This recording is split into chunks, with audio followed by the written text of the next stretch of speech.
O governo Lula tenta mudar as regras do concurso e criar critérios adicionais de avaliação dos candidatos. Então, nesse vídeo eu vou repercutir com você o projeto de lei 2258, projeto de lei que foi aprovado na Câmara dos Deputados, vai para apreciação do Senado, que trata sobre concurso público, e eu quero trazer aqui os principais pontos e o que muda para você que está estudando para concurso público a partir de agora. O primeiro ponto que chama muito a atenção: o projeto de lei tem várias normas, algumas necessárias em relação à tramitação do concurso público, mas alguns chamam a atenção. O primeiro deles que eu quero trazer para vocês é o ponto de criar critérios diferentes de avaliação no concurso público. O que é isso? No projeto de lei são expressos lá 3 critérios. Primeiro deles, conhecimentos. Segundo, habilidades. E o terceiro, competências. Em relação a conhecimentos, nenhuma novidade. Provas objetivas, provas dissertativas, provas orais. Aqui o critério é o conhecimento do candidato. Isso já existe, é o principal mecanismo em relação ao concurso público. O segundo é em relação às habilidades.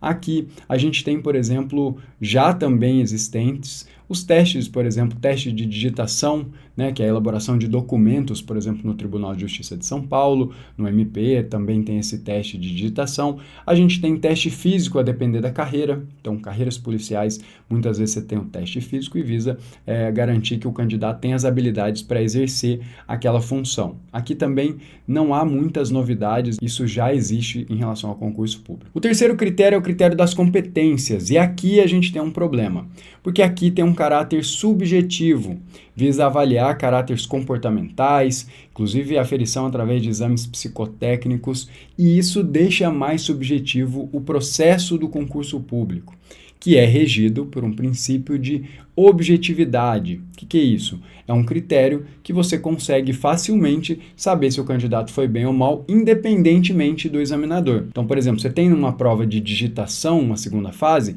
que tem lá, são 1.800 caracteres. Qualquer examinador que aplicar essa prova, se o candidato fez 1.700, ele vai saber avaliar e eles serão avaliados da mesma maneira. Já nessa questão de competências, a gente já cria um problema, porque, por exemplo, prevê até a situação de entrevistas, e isso deixa muito subjetivo. Precisa haver algum critério de neutralização disso, porque pode ter, por exemplo, uma empatia, né? O candidato, sei lá, é mais carismático, qualquer esse tipo de critério que não seja objetivo vai trazer uma insegurança para o candidato. Você não sabe, enfim, o examinador pode não ir com a sua cara, isso pode acontecer.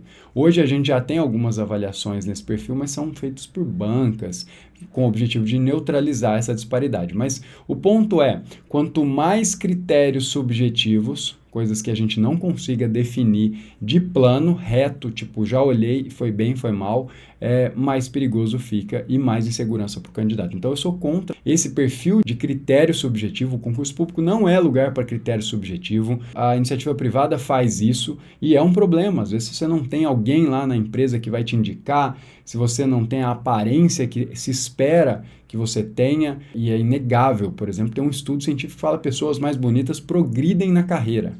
Então, assim, o concurso público ele tem que ser a contramão disso, tem que ser o mais objetivo, não importa o seu currículo anterior. Imagina que você começasse a ser avaliado no concurso público agora com a sua carreira profissional. Não faz sentido. O candidato que se dedica a concurso público, a carreira profissional dele é no serviço público. A carreira profissional dele é avaliada com o conhecimento que ele tem para fazer aquela prova, e esse é o principal critério. Então aqui eu já coloco um ponto de atenção. Não gosto desses critérios subjetivos, eles tornam mais insegura a relação à administração pública e o concurseiro que está prestando a prova. O segundo ponto que chama a atenção é em relação à adoção de provas parcialmente à distância ou à distância.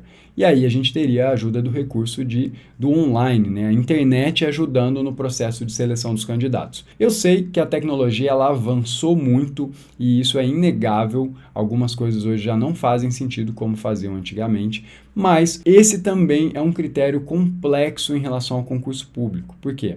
Vai ser muito difícil garantir a integridade das informações. Imagina que alguém estivesse fazendo alguma prova em algum lugar e ela possa ter algum tipo de consulta. Então, esse tipo de critério hoje ainda é muito difícil de você ter uma lisura.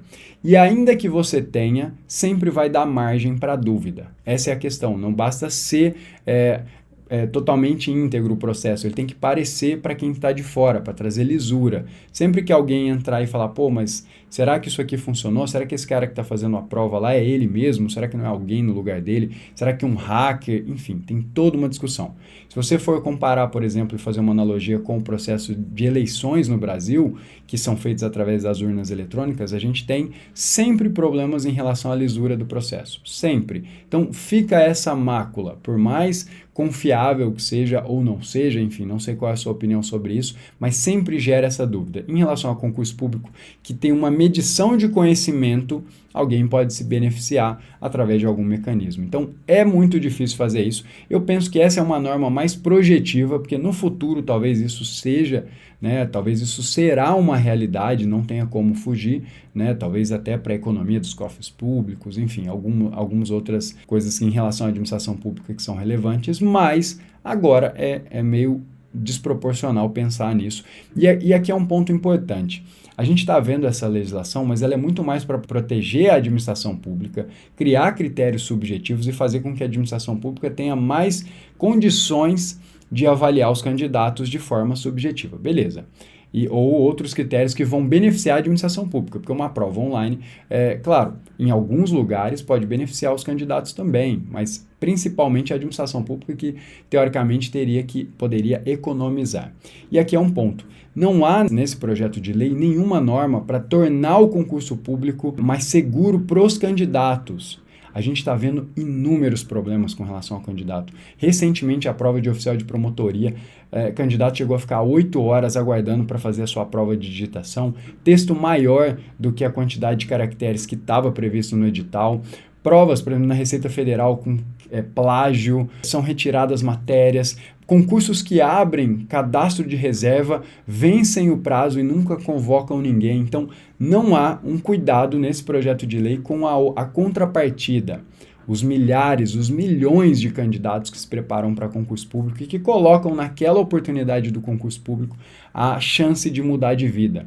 Toda a vida da pessoa fica em torno do concurso público, isso tem um peso monstruoso. E a administração pública falha e tem falhado frequentemente em provas de concurso. Então, a minha crítica trouxe alguns critérios novos em relação ao concurso público, mais pautados na administração pública, para deixar mais confortável o processo para a administração pública. Não há, nesse projeto de lei, nada que proteja o candidato, que hoje é uma relação bastante desequilibrada.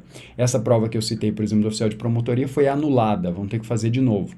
O candidato vai ter que pagar, às vezes teve que pagar a estadia, vai ter que pagar, às vezes, a alimentação naquele dia, vai ter que se locomover até o lugar, fora o estresse emocional, que é muito grande, tem todos esses outros critérios. Candidatos que não foram convocados, que não foram nomeados, enfim, tem muito problema e isso que deveria estar sendo colocado em pauta na discussão nesse projeto de lei, infelizmente não apareceu. Mas enfim, essa é a minha opinião, quero saber a sua opinião em relação ao projeto de lei, o que você vê como benéfico e qual a sua opinião também, se ele deve passar ou não, para a gente discutir aqui nos comentários. Então é isso, se você gostou do conteúdo, não deixe de curtir, se inscreve no canal do Brabo, o maior canal de como estudar para o concurso público do Brasil. Eu vou ficando por aqui, um abraço e até mais.